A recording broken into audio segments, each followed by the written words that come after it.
2 weeks back మనం ఒక video చేసాం 2020 world cup related. India Bangladesh మధ్యలో చిన్న ఇష్యూ అయింది. ఆ ఇష్యూని బంగ్లాదేశ్ వాడుకోవాలనుకుంది. ఆ ఇష్యూ గురించి కూడా నేను చెప్తాను మళ్ళీ.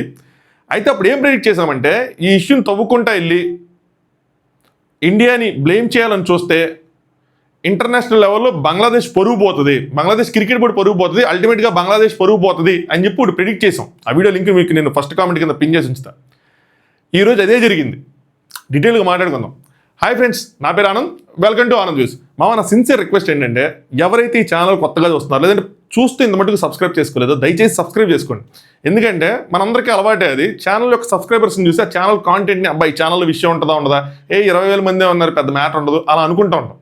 సో మీరందరూ సపోర్ట్ చేసి సబ్స్క్రైబ్ చేసుకుంటే మన కాంటెంట్కి మీ వల్ల ఒక రేంజ్ పెరిగింది. అలాగే దాంతోపాటు వీడియో లైక్ చేయండి, నచ్చితే మాత్రం ఖచ్చితంగా లైక్ చేయండి. ఎంత ఎక్కువ మంది లైక్ చేస్తే అంత ఎక్కువ మందికి ఈ వీడియో అన్నది సజెషన్స్ రూపంలో వెళ్తుంది. సో అది నా సిన్సియర్ రిక్వెస్ట్. అలాగే మీ ఒపీనియన్స్ కూడా కామెంట్ చేయండి.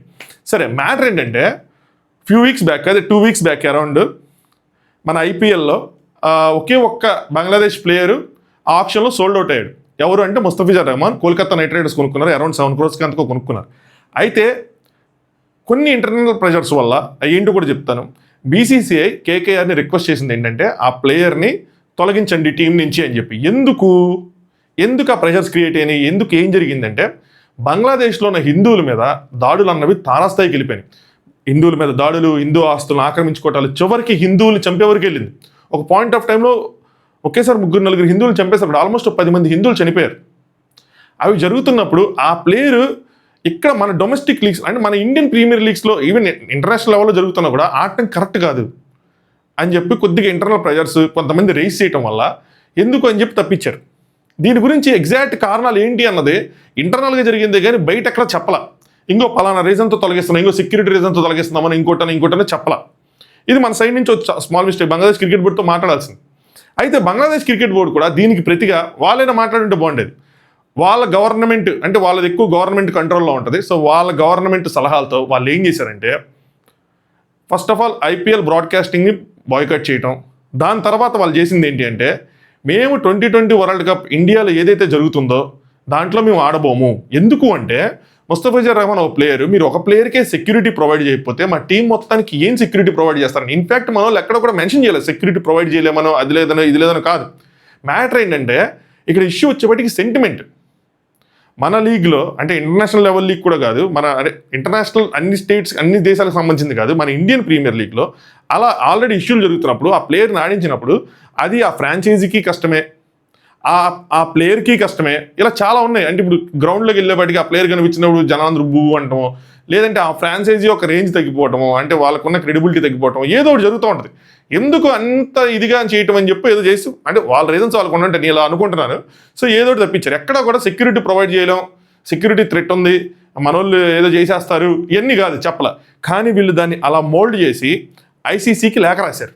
ఏం రాశారంటే, మేము ఇండియాలో జరుగుతున్న 2020 వరల్డ్ కప్లో మేము పార్టిసిపేట్ చేయలేం, ఎందుకంటే ఒక ప్లేయర్కి సెక్యూరిటీ ఇవ్వకపోతే మా అందరికి ఎలా ఇస్తారు. సో మా మ్యాచ్ల్ని శ్రీలంకకు తరలించండి, ఎందుకంటే శ్రీలంకలో కూడా మ్యాచ్లు జరుగుతున్నాయి, ఉమ్మడిగా నిర్వహిస్తాం, శ్రీలంకకు తరలించండి అని చెప్పి రాశారు.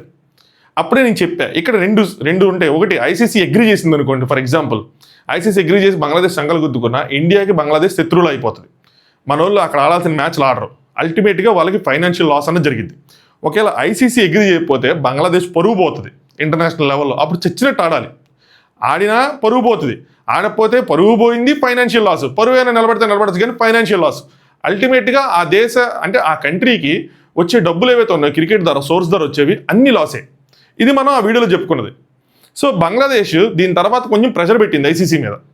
ఐసీసీ వాళ్ళు లేదు ఇప్పుడు మార్చలేము, ఎందుకంటే ఆల్రెడీ స్కెడ్యూల్స్ అన్నవి జరిగిపోయినాయి, కుదరదు, ఇవన్నీ చెప్పినా కూడా బంగ్లాదేశ్ వినిపించుకోవాలి, ప్రెషర్ పెడతానే ఉంది. ఈ కంట్రీకి ఇంకొక దేశం కూడా సపోర్ట్ చేసింది. ఎవరు చెప్పుకోండి చూద్దాం. ఇంటెలిజెంట్ అబ్బా మీరు అందరూ, పాకిస్తాన్. సో పాకిస్తాన్ కూడా వీళ్ళకి సపోర్ట్ చేసిన తర్వాత ఇంకా ఐసీసీ ఏం చేసిందంటే ఇంటర్నల్గా రివ్యూస్ చేసింది. ఇండిపెండెంట్ బాడీస్తో సెక్యూరిటీ ఏదైతే ఉందో దాన్ని చెక్ చేయించారు. సో ఇంటర్నల్ రివ్యూస్, ఇండిపెండెంట్ బాడీస్తో సెక్యూరిటీ చెక్లు అన్నీ చేసిన తర్వాత ఇండియాలో అలాంటి థ్రెట్స్ ఏమి లేవు, అంటే అలాంటి ఆపదలు ఏమి లేవు, ఏ దేశానికి ఏ దేశ క్రికెటర్స్ కానీ ఎటువంటి ఇది జరగదు, అంతా కరెక్ట్గా ఉంది. సో మ్యాచ్ని మార్చలేము అని చెప్పిన తర్వాత కూడా వీళ్ళు ఇంకా ప్రెజర్ పెట్టడంతో ఏం చేశారంటే, ఈరోజు నేను వెయిట్ చేస్తా ఉన్నా, ఈరోజు ఒక మీటింగ్, అర్జెంట్ మీటింగ్ పిలిచి ఒక 16 సభ్య దేశాలు ఉన్నాయి, 16 సభ్య దేశాలని ఓటింగ్కి పాల్గొనేలా చేశారు. దీనికి ముందు ఇంకొక ట్విస్ట్ ఉంది. అదేంటి అంటే, ఒకవేళ మీరు షెడ్యూల్ కనుక మార్చలేకపోతే, అంటే మా మ్యాచ్లు కనుక మార్చలేకపోతే ఇంకోటి చెప్పారు వాళ్ళు. మొత్తం 20 టీమ్స్ ఆడుతున్నట్టున్నాయి, కరెక్ట్ మీ ఫేమ్ రాంగ్, 4 గ్రూప్స్లో ఆడుతున్నాయి. ఒక్కొక్క గ్రూప్లో 5 టీంలు ఆడుతున్నాయి. 2020 వరల్డ్ కప్ రోజుకి 2-3 మ్యాచ్లు ఉన్నాయి దారుణంగా. అయితే వీళ్ళు ఏం సజెస్ట్ చేశారంటే, బంగ్లాదేశ్ వాళ్ళు, ఐర్లాండ్ ఉంది, ఐర్లాండ్ మ్యాచ్లన్నీ ఒక గ్రూప్లో జరుగుతున్నాయి. ఐర్లాండ్ గ్రూప్లో Australia, West Indies major, Australia, Sri Lanka major teams, వాళ్ళ మ్యాచ్లన్నీ శ్రీలంక జరుగుతున్నాయి. అయితే వీళ్ళ గ్రూప్లో నుంచి వాళ్ళ గ్రూప్లోకి వాళ్ళతో రీప్లేస్ చేయమని చెప్పారు, అంటే స్వాప్ చేయమని చెప్పారు. ఐర్లాండ్ ఇటేసి బంగ్లాదేశ్ నట్టేయమని. ఇన్ఫాక్ట్ బంగ్లాదేశ్ వాళ్ళు ప్రెజెంట్ ఉన్న గ్రూప్లో ఉంటే వాళ్ళకే మంచిది, ఎందుకంటే ఇంగ్లాండ్, వెస్టిండీస్ ఉన్నాయి, గెలిచే ఛాన్సులు ఎక్కువ ఉంటాయి. ఇంగ్లాండ్ మీద కూడా గెలిచే ఛాన్స్ ఉండొచ్చు బంగ్లాదేశ్కి, కానీ ఆస్ట్రేలియా మీద అంటే మాత్రం కొంచెం కష్టమే, చెప్పలేం కానీ కొంచెం కష్టం. సో వాళ్ళకి ఈ గ్రూప్లో ఉంటేనే బెటర్, బట్ అది ఒక ఆప్షన్ పెట్టారు. అయితే ఐర్లాండ్ ఒప్పుకోవాలా, ఐసీసీ ఒప్పుకోవాలా. ఐర్లాండ్ అయితే ఐసీసీ మాకు ఖచ్చితంగా మాకు హామీ ఇచ్చింది, మా గ్రూప్ మార్చమని చెప్పి, సో మేము ఆల్రెడీ ప్రిపేర్ అయ్యి ఉన్నాం, మేము మారామని చెప్పి వాళ్ళు చెప్పారు. ఒప్పుకోవాలా. ఒప్పుకోకపోతే వీళ్ళు ఇంకా ప్రెజర్ పెడుతుంటే ఏం చేయాలి తెలియక ఈరోజు ఒక 16 సభ్య దేశాలు ఉన్నాయి. ఐసీసీ ఒక మీటింగ్ పిలిచింది, అర్జెంట్ మీటింగ్కి పిలిచి ఓటింగ్ పెట్టారు 16 సభ్య దేశాల్లో. 16 సభ్య దేశాల్లో బంగ్లాదేశ్ వినతిని స్వీకరించాలా లేదా, మీ ఒపీనియన్స్ చెప్పండి అని చెప్పి ఓటింగ్ పెట్టారు. ఓటింగ్ పెడితే 14 దేశాలు ఏంటి, 14 దేశాలు ఇండియాకి సపోర్ట్ చేసింది. అంటే మ్యాచ్ ఇండియాలోనే ఆడాలి, యాస్టీజ్ షెడ్యూల్ ఉండాలి, యాస్టీజ్గా ఆడాలి. ఒక 2 దేశాలు మాత్రం సపోర్ట్ చేయాలి. ఒకటి అందులో బంగ్లాదేశ్ వాళ్ళకి సపోర్ట్ చేస్తుంది. ఇంకో దేశం ఏంటి చెప్పండి, మళ్ళీ రైట్. మీరు ₹1 గెలుచుకోలేదు కానీ కరెక్ట్గా ప్రెడిక్ట్ చేశారు, మళ్ళీ పాకిస్తాన్. సో పాకిస్తాన్, బంగ్లాదేశ్ మాత్రం లేదు మార్చాల్సిందే అని చెప్పారు. 14 ఓట్లు ఒక సైడ్ పడింది, 2 ఓట్లకి ఏముంటుంది, అయిపోయింది. సో ఫైనల్గా ఏదైతే జరగాలో, ఓటింగ్ అన్నది జరగాలో అది కూడా జరిగిపోయింది. దాంతో ఇంకా ఐసీసీ ఒక అల్టిమేటం జారీ చేసింది బంగ్లాదేశ్కి. 24 గంటల టైం ఇస్తున్నాం, తేల్చుకొని చెప్పండి ఆడతారా లేదా. యాస్టీజ్ 3 మ్యాచ్లు కోల్కతాలో ఆడాలి, 4 అనుకుంటా మ్యాచ్లు, 3 మ్యాచ్లు లీగ్ మ్యాచ్లు, 3 మ్యాచ్లు కోల్కతాలో ఆడాలి, 1 ముంబైలో ఆడాలి, నేపాల్ మ్యాచ్ అనుకుంటా. అయితే ఆడతారా, ఇండియాలో ఆడరా. మీరు ఆడము అంటే ఏదో అయిపోతుంది, అమ్మో షెడ్యూల్ మొత్తం చేంజ్ అయిపోద్ది, మళ్ళీ మ్యాచ్లు మార్చాలి, ఏమీ లేదు. సింపుల్గా అదే క్వాలిఫైర్స్ జరుగుతాయి కదా, క్వాలిఫైయింగ్ మ్యాచ్లో ఎవరైతే నెక్స్ట్ పాయింట్స్లో ఉన్నారో, అంటే స్కాట్లాండ్ ఉంది, మీరు ఆడము అంటే మిమ్మల్ని తీసి స్కాట్లాండ్ పెట్టేసుకుంటాం, సో మిమ్మల్ని రీప్లేస్ చేస్తాం స్కాట్లాండ్తో. స్కాట్లాండ్ ఆడింది, స్కాట్లాండ్కి ఆల్రెడీ ఒక హింట్ ఇచ్చారు. అలా ఒక అల్టిమేటం జారీ చేశారు. ఎవరైతే బెదిరింపు ధోరణిలో దిగారో బంగ్లాదేశ్, వాళ్ళకు ఒక అల్టిమేటం, ఆడతారా లేదంటే పక్కకి వెళ్ళిపోతాము అంటే వేరే దేశం రెడీగా ఉంది, వాళ్ళతో రీప్లేస్ చేసేస్తాం. ఎవరికైనా పోయేది ఉందా, మిగతా కంట్రీస్కి ఎవరికైనా పోయేది ఉందా, ఎవరికి ఏది పోయేది లేదు. బంగ్లాదేశ్ మ్యాచ్లకు ఎగబడి జనం చూడటం కానీ, విపరీతమైన ఆదాయం వచ్చేది కానీ, విపరీతమైన క్రేజ్ వచ్చేది కానీ ఏదైనా ఉందా, ఏమీ లేదు. ఆడకపోతే ఎవరికి నష్టం, బంగ్లాదేశ్కే నష్టం, బంగ్లాదేశ్ క్రికెట్కే నష్టం, అల్టిమేట్గా దేశానికే నష్టం. అక్కడి నుంచి వచ్చే డబ్బులు ఏమి రావు. ఇప్పుడు ఆడినా పరుగు పోతుంది, ఆడకపోతే ఒంటరోలు అయిపోతారు, ఓ పక్కన మనీ లాస్. సో ఇప్పుడు వాళ్ళు వెళ్ళి ఆ గవర్నమెంట్తో మాట్లాడుకొని ఒక డెసిషన్ చెప్పాలి. పోనీ ఆడకపోవడం వల్ల పెద్ద ఎఫెక్ట్ అయిపోయింది, మ్యాచెస్కి క్రేజ్ తగ్గిపోయింది, లీగ్కి క్రేజ్ తగ్గిపోయింది, సిరీస్కి క్రేజ్ తగ్గిపోయింది అంటే లేదు. ఎందుకంటే పెద్ద టీం ఏం కాదు కదా. అయ్యో ఒక టీం వెళ్ళిపోయింది, మంచి టీం వెళ్ళిపోయింది, మంచి మ్యాచ్లు పోయింది అనుకోవడానికి ఇంకొక టీంకి అవకాశం వస్తుంది. ఈ పెనం మించి పొయ్యిలో పడ్డట్టు అయిపోయింది. ఇదే అసలు నాకు అర్థం కాదు ఏంటంటే, నాలాంటి ఒక సామాన్యుడు ఇక్కడ కూర్చొని ఇలాంటి జరిగిద్దని గెస్ట్ చేసినప్పుడు పెద్ద పెద్ద పోస్టుల్లో ఉండి ఏం పీకినీకి నాకు అర్థం కాలేదు. ఇలా మనం ఇలాంటి మూవ్ చేస్తే అది అటు తిరిగి మనకే దెబ్బ కొడుతుంది. ఇప్పుడు చూడండి, అటు తిరిగి ఇప్పుడు ఇండియాకి కూడా శత్రువులు అయిపోయినట్టు ఇండియన్ క్రికెట్ టీంకి కూడా. మనం రాబోయే రోజుల్లో వాళ్ళతో సిరీస్ ఆడాలి, మన వాళ్ళు ఆడరు, వాళ్ళ దేశం వెళ్ళి ఆడాలి. వాళ్ళ దేశం వెళ్ళి ఆడితే ఎవరికి లాభం, వాళ్ళకే లాభం. పాకిస్తాన్కి ఏ గతి అయితే పట్టిందో ఇప్పుడు అదే గతి బంగ్లాదేశ్ క్రికెట్ కూడా పట్టిద్ది, ఫైనాన్షియల్గా లాస్ అవటం. మీరు ఇంకోటి అనుకోవచ్చు, మన దేశంకి కొంచెం ఎక్కువ డబ్బులు వస్తాయి కాబట్టి మన దేశం ఏం చెప్పినా ఐసీసీ అంటుందని. కాదు, చాలా వరకు రూల్సే ఫాలో అవుతారు. ఎలా చెప్తాను చూడండి, ఇప్పుడు పాకిస్తాన్ మ్యాచ్లు ఉన్నాయి, అన్ని శ్రీలంకలు జరుగుతున్నాయి. ఎందుకు జరుగుతున్నాయి, ముందు నుంచి అది ఉంది కాబట్టి, ముందు నుంచి ఆ రిక్వెస్ట్లు ఉన్నాయి కాబట్టి, ముందు నుంచి ఆ రైవలరీ ఉంది కాబట్టి వాళ్ళు ముందే షెడ్యూల్ చేశారు.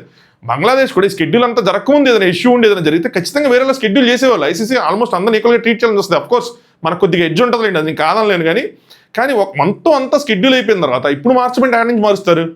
అది ఏమైనా ఒక మ్యాచ్, 2-3 దేశాలు జరుగుతున్న మ్యాచ్లా 20 దేశాలు పార్టిసిపేట్ చేస్తున్నాయి. ఎన్ని మ్యాచ్లు, రోజుకి 2-3 మ్యాచ్లు షెడ్యూల్ అయినా మార్చాలంటే ఎన్ని మార్చాలి. అది కాకుండా ఈవెన్ బంగ్లాదేశ్ క్రికెట్ బోర్డు ఒకటి ఆలోచించుకోవాలి, వాళ్ళ ప్రజల కోసం కూడా ఆలోచించుకోవాలి. వాళ్ళు కూడా టికెట్స్ కొనుక్కోవటం, హోటల్స్ బుక్ చేసుకోవటం అన్నీ చేసి ఉంటారా. ఇంకెన్ని రోజులు లేదు, గట్టి తిప్పు కొడితే 10 రోజులు, ఫిబ్రవరి 7th ఇప్పుడు స్టార్ట్ అవ్వాలి. వాళ్ళకి నష్టమేనా, అన్నీ ఆలోచించుకోకుండా లేదు అది మార్చండి అని చెప్పి మేము పట్టిన కుందేలకు మూడేగాలంటే ఎట్లా అవుతుంది? ఇష్యూ ఉంటే దాన్ని తేల్చుకోవాలి, ఖచ్చితంగా ఎండగట్టాలి. అలా తీసేస్తారు ఓ ప్లేయర్ని, మీరు ఐపీఎల్ నుంచి ఎలా తప్పించారు అని చెప్పి క్వశ్చన్ చేయటం ఒక పద్ధతి. దాన్ని వాడుకొని ఇండియాని లాక్ చేద్దాం అనుకుంటే మాత్రం జరిగేది ఇదే. పోనీ మన సైడ్ ఏం జరగట్లేదా, ఇండియా అలా తీసేయడంలో ఏదైనా తప్పు ఉందంటే కాదు కదా. ఒక సైడ్ హిందువులకు అలా జరుగుతున్నప్పుడు ఏదో ఒక సమస్య, సెంటిమెంట్ అనేది ఉంటుంది కదా. ప్రతి దేశంలో సెంటిమెంట్ లేకుండా ఉంటుందా? దాని రియాక్షన్ ఉంటుంది కదా. ఓ దేశంలో జరుగుతున్నప్పుడు ఆ యాక్షన్కి డిపెండెంట్ డైరెక్ట్గా ఇండైరెక్ట్గా ఎఫెక్ట్ అవుతున్నప్పుడు, ఇంకో దేశంలో ప్రజలు ఎఫెక్ట్ అవుతున్నప్పుడు దాని రియాక్షన్ ఉంటుంది. దాన్ని యాక్సెప్ట్ చేయాలి కానీ, లేదంటే దానికి సంబంధించి మాట్లాడుకోవాలి కానీ, ఇంకోలా చేద్దామని చూస్తే పులిని చూసి నొక్క వాత పెట్టుకుంటా అంటే అవ్వదు. నాకెప్పుడు పులి అవ్వలేదురా, ఎలా అవుతుంది? సో 24 గంటలు టైం ఇచ్చారు, ఏదైనా సరే పరుగు పోయినట్టే. లేదంటే డబ్బులు పోతాయి, లేదంటే పరుగు పోద్ది. మీకేమనిపిస్తుంది?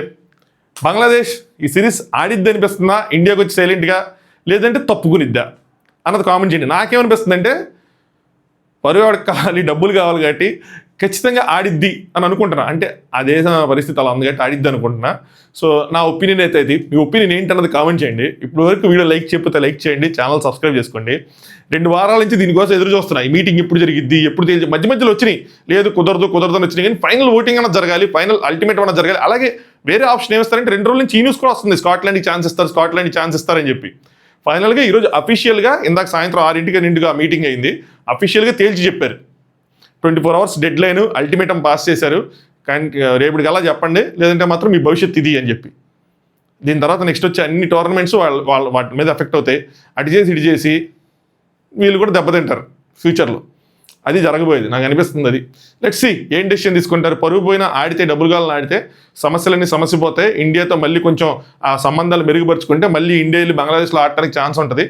మళ్ళీ ఒక నార్మల్ సిచ్యువేషన్ వస్తుంది. లేదంటే మాత్రం జింబాబ్వే లాగా ఎలాగే అయిపోతాయి బంగ్లాదేశ్ క్రికెట్ బోర్డు కూడా మనం చెప్పలేం. అది సంగతి. Anyway, thanks for watching Anand views.